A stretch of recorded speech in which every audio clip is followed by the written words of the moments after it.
কাউকে টাকা ধার দেওয়ার আগে তার সাথে ভালো করে কোলাকুলি করে নিন, কারণ হয়তো এটাই তার সাথে আপনার জীবনের শেষ সাক্ষাৎ। তো দিন শেষে একটা কথা জেনে রাখুন, যাকে মানুষ ঠকায় তাকে সৃষ্টিকর্তা জিতিয়ে দেয়। স্বামী জানতই না আমি 5 লক্ষ টাকা জমিয়েছি, শেষে বাসা বানিয়ে সবাইকে চমকিয়ে দিলাম। তো নতুন দিনে নতুন আর একটি ভ্লগ ভিডিও নিয়ে হাজির আমি আপনাদের মাঝে শাবানা, ভারতের ছোট্ট একটি গ্রাম শীতলকুচি জেলা থেকে বলছি। তো welcome back to my channel. আসসালামু আলাইকুম। তোমরা সবাই কেমন আছো? আমি আশা করি তোমরা সকলেই ভালো আছো। আলহামদুলিল্লাহ আমিও ভালো আছি, আর আমার পরিবার পরিজনদের নিয়ে আলহামদুলিল্লাহ আমি ভালোই আছি। আর আমার প্রাণপ্রিয় কলিজা আপু ভাইয়েরা তোমরা সবাই কেমন আছো? আমি আশা করি তোমরা সকলেই ভালো আছো। তো বরাবরের মতো না ব্লগটা আমি শুরু করে দিলাম। তো চলো ব্লগটা দেখতেই থাকো, আশা করি খুবই ভালোই লাগবে। স্বামী জানতই না আমি 5 লক্ষ টাকা জমিয়েছি, শেষে বাসা বানিয়ে সবাইকে চমকে দিলাম। তো টিনের ঘরের কিছু কাজ গুছিয়ে নিলাম, সেই ব্লগটাই আজকে আমি তোমাদের কাছে শেয়ার করব। তো ব্লগটা দেখতেই থাকো, আশা করি খুবই ভালোই লাগবে। আমার ব্লগের কোনো না কোনো অংশ ভালো লাগলে সাবস্ক্রাইব করে পাশে থাকবেন। আর প্রত্যেক দিন আমার ব্লগ কিন্তু বিকাল 4টায় আসে, তো সেই জন্য কোনো না কোনো ব্লগ তো শেয়ার করতেই হবে, তাই না? তো চলো ব্লগটা দেখতেই থাকো, আশা করি খুবই ভালোই লাগবে। তো তোমাদের কাছে আমি একটাই কথাই আলোচনা করব, সেটা হচ্ছে স্বামীকে আমি না, স্বামী ছেলে মেয়ে সবাইকে না জানিয়েই কিন্তু আমি 5 লক্ষ টাকা জমিয়েছি এই কারণে যে সবাইকে একবারে চমকিয়ে দেব। তো আমার যে বাসা বাড়িটা, ভাঙাচোরা বাসা বাড়িটা দেখতে পাচ্ছেন, এটা কিন্তু আমারই টাকা দিয়ে বানানো আছে। তো হাজব্যান্ডও কিছু দিয়েছে, তো আমিও জমিয়েছি। যাই হোক, আমার টাকা দিয়ে তো পুরো টাকা দিয়ে হয়নি। হাজব্যান্ডের 10 লাখের মতো গেছে, আমার 5 লাখের মতো গেছে। তো হাজব্যান্ডকে প্রথমে বলিনি, আগে টাকাটা জমিয়েছি, তারপর লাস্টে যখন জমানো হয়ে গেছে তখনই কিন্তু ছেলে মেয়ে হাজব্যান্ডকে বলেছি যে আমি 5 লক্ষ টাকা জমিয়েছি, তো তোমার টাকা আমার টাকা মিল করে কিন্তু বাড়িটা বানাবো। তবুও কিন্তু বাড়িটা বানানো কমপ্লিট হয়নি, মানে ছাদের ছক দেওয়া আছে কিন্তু ছাদ দিতে পারিনি, কারণ একটা ছাদওয়ালা বাড়িতে কিন্তু অনেক টাকা লাগে, লাখো লাখো টাকা লাগে। মাটির নিচ থেকে কিন্তু সেই টাকাগুলো ঢালতে হয়, ওখান থেকে কিন্তু মানে গেঁথে তুলতে হয়, মানে পিলার দাঁড় করাতে হয়, অনেক কিছু রড, মোটা মোটা রড দিতে হয়, আবার লেবার খরচ আছে, সমস্ত মিলিয়ে কিন্তু অনেক লাখ লাখ টাকা লাগে। তো যাই হোক, সবাই বলে কি হ্যাঁ তুমি কিভাবে জমালে, আমাকে দেখে সবাই অবাক যে হ্যাঁ 5 লক্ষ টাকা জমানো চারটিখানি ব্যাপার না। তো অনেক দিন, মানে সেই টাকা অনেক দিন থেকে জমানো হয়, কারণ আমরা যেহেতু গ্রামের গৃহিণী, তো অল্প স্বল্প করে তো টাকা সঞ্চয় করে রাখতেই পারি। সেই জন্য আমি প্লাস্টিকের ব্যাংকে বা মাটির ব্যাংকে টাকা সঞ্চয় করে রাখি, যাতে ভবিষ্যতে কোনো কাজে দেয়, মোটা একটা অ্যামাউন্ট যাতে পাই। তো তোমরাও চাইলে আমার মতো করে টাকা সঞ্চয় করতে পারো প্লাস্টিকের ব্যাংকে বা মাটির ব্যাংকে। তো বালিশের কভারগুলো ধুয়ে দিয়েছি, শুকিয়ে গেছে, তো ভাবলাম যে একটু বালিশের কভারগুলো ঢুকিয়ে নেই। তো বালিশের কভার কিন্তু আমার ওই 15 দিনে বা 20 দিনে এরকম করে ধুয়ে দেই, অত নোংরা হয় না। যেহেতু সব সময় আমি বিছানায় শুই না, সেজন্য অত নোংরা হয় না, অল্প স্বল্পই নোংরা হয়। তো অল্প স্বল্প নোংরা হলে ওটা আমি টের পাওয়া যায়, যখন কোনো কিছু নোংরা হয়ে যায় তখন নিজের থেকে কিন্তু টের পাওয়া যায়। তো হাজব্যান্ড বলে কি আগে আমি ব্লগ করতাম, মানে মুখ ঢেকে করতাম, হাজব্যান্ড বলেছে যে মুখ ঢেকেই ব্লগ করো, তো এখন মুখ ঢেকেই করি। তো পুরো চোখ মুখ দেখা যায় না, খারাপ লাগে দেখতে। হাজব্যান্ড বলে আমাকে তুমি মাস্ক পরে ব্লগ করো। তো সেদিন হাজব্যান্ডের সাথে তর্ক হয়েছিল, হাজব্যান্ড বলে কি না তোমাকে ব্লগ করতে হবে না, তোমার পুরো বডি দেখা যায়।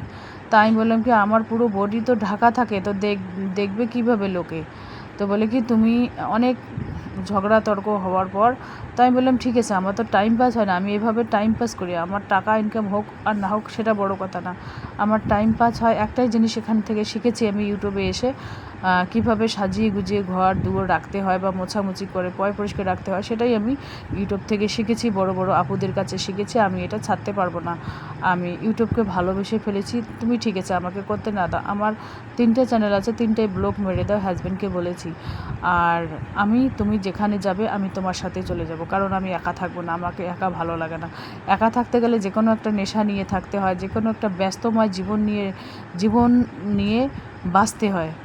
হাজব্যান্ড নিজেও আমাকে নিয়ে যাবে না, আবার হাঁস মুরগিও পালতে দেবে না, ব্যাগও সেলাই করতে দেবে না, ব্লগ করতে দেবে না, তাহলে আমি নিজেকে কিভাবে কাটাবো? নিজে শুয়ে বসে রোগ ধরাবো, তখন চিকিৎসা করারও টাকা আমাকে দেবে না। আগেও দেয়নি, এখনও দেবে না। আমার যদি কোনো রোগ ব্যাধি হয়, আমার নিজের টাকা দিয়েই আমি চিকিৎসা করি।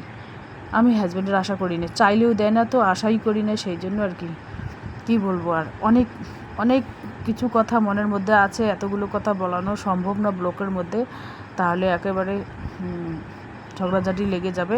সেই জন্য না বলাই ভালো। অল্প স্বল্প যতটুকুই বলা যায় ততটুকুই শেয়ার করি, তোমরা যেহেতু আমার ফ্যামিলির মেম্বার, সেই জন্যই আর কি। তো চলো ব্লগটা দেখতেই থাকো, আশা করি খুবই ভালোই লাগবে। আমার ব্লগের কোনো না কোনো অংশ ভালো লাগলে সাবস্ক্রাইব করে পাশে থাকবেন। বাপের বাসায় গিয়েছিলাম, তো ওখান থেকে এসে ভাবলাম যে না একটা ব্লগ করি। বাপের বাসায় গিয়েছিলাম, আমার যখন টাইম 1-2 ঘন্টা টাইম থাকে, তখন কিন্তু আমি বাপের বাসায় একটু বেরোতে যাই। পাশেই আমার বাপের বাসায়, একটু হেঁটেই যাই, তো বেশ ভালোই লাগে আর কি। তো এই যে দেখুন হাতা খুন্তি, এগুলো আমি মোছামুছি করে গুছিয়ে রাখতেছি। একজন গ্রামের গৃহিণী সকাল থেকে রাত পর্যন্ত ব্যস্তময় সংসারের জীবন তোমাদের কাছে শেয়ার না করলেই নয়। তো আমার সাদামাটা ডাইনিং টেবিলটা একটু গুছিয়ে নিচ্ছি।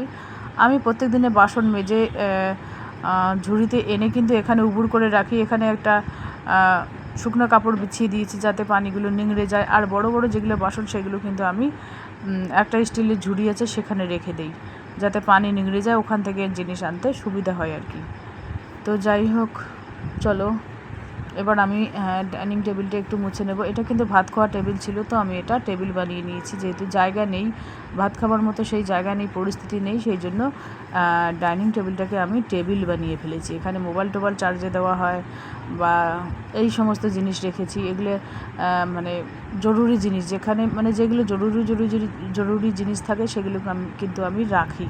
আর যেইগুলো জরুরি জিনিস থাকে না সেগুলো রাখি না। আর চলো এবার আমি কাঠের ফার্নিচারের আলমারিটা একটু মোছামুছি করে নেব।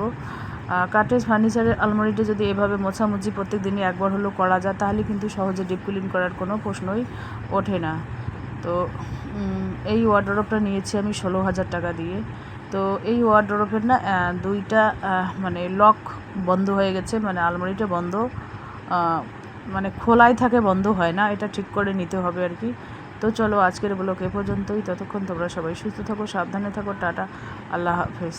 তোমরাও চাইলেই আমার মতো করে প্রত্যেক দিনে একবার হলেও মোছামুছি করবে। যেহেতু আমার বাসা আর কি মেন রোডের সামনে, একটু মোছামুছি তো করতেই হবে।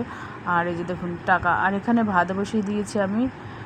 দেখুন কড়াইয়ে ভাত বসিয়ে দিয়েছি, রাইস কুকারে আজকে ভাত বসাই নাই। যেদিন অল্প চাল রান্না করতে হয় সেদিনে কিন্তু আমি কড়াইয়ে বসাই, যেদিন বেশি রান্না করতে হয় সেদিন কিন্তু আমি রাইস কুকারে বসাই। তো যাই হোক, বেশিরভাগে আমি ইন্ডাকশানেই রান্না করি। আমার ব্লগটা কীরকম লাগলো একটু কমেন্ট বক্সে লিখে দিও। আর এরকম ভিডিও তোমরা আরও কীরকম ভিডিও দেখতে চাও সেটা কিন্তু কমেন্ট বক্সে লিখে দিও। টকবক করে ভাত ফুটতে আছে, এটাতেও ভাত সুন্দরভাবে হয়। তো 2-3 দিনের হলে কিন্তু আমি এখানেই রান্না করি। তো চলো টাকাগুলো এখন আমি গুছিয়ে রাখবো। আর এই যে দেখুন লাল রেকের মধ্যে কাপড় চোপড় এভাবে আমি গুছিয়ে রেখে দিয়েছি, যাতে হাত বাড়াতেই পাওয়া যায় আর কি।